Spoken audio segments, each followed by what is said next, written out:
ಇದೇ ತಿಂಗಳು 21 ಸೆಪ್ಟೆಂಬರ್ 25 ಭಾನುವಾರ ಮಾಲೆ ಅಮಾವಾಸ್ಯೆ ಬಂದಿರೋದ್ರಿಂದ ಮಾಲೆ ಅಮಾವಾಸ್ಯೆಯ ಪ್ರಯುಕ್ತ ಈ ಪಿತೃದೋಷ ನಾವು ನಿವಾರಣೆ ಮಾಡೋದಕ್ಕೋಸ್ಕರ ಮತ್ತು ಆತ್ಮ ಶಾಂತಿಗಳಿಗೋಸ್ಕರ ಒಂದು ಅಘೋರ ಹೋಮನ ಏರ್ಪಾಡು ಮಾಡಿದ್ದೀವಿ.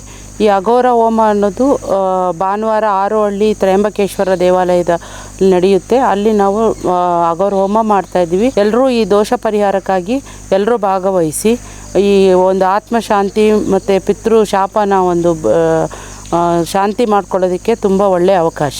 ವಿಶೇಷವಾಗಿ ನಾವು ಅಘೋರಿಗಳು ಮಾಡ್ತಾ ಇರೋದ್ರಿಂದ ಅಘೋರಿಗಳ ಒಂದು ಸಮ್ಮುಖದಲ್ಲಿ ಅಘೋರಿಗಳಿಂದ ಈ ಹೋಮಗಳು ಮಾಡ್ತಾ ಇರೋದ್ರಿಂದ ಆದಷ್ಟು ಬೇಗ ಈ ಆತ್ಮಗಳಿಗೆ ಶಾಂತಿ ಮತ್ತು ಪಿತೃಗಳಿಗೆ ಶಾಂತಿ ಅನ್ನೋದು ಸಿಗುತ್ತೆ. ಮತ್ತು ಅಘೋರಿಗಳು ಮಾಡೋದ್ರಿಂದ ಪಿತೃಗಳಿಂದ ಯಾವುದೇ ಒಂದು ಶಾಪವನ್ನು ಅನುಭವಿಸ್ತಾ ಇರೋರಿಗೂ ಸಹ ಇದು ಒಂದು ಒಳ್ಳೆಯ ಅವಕಾಶ. ಎಲ್ಲರೂ ಹೋಮಕ್ಕೆ ಭಾಗವಹಿಸಿ.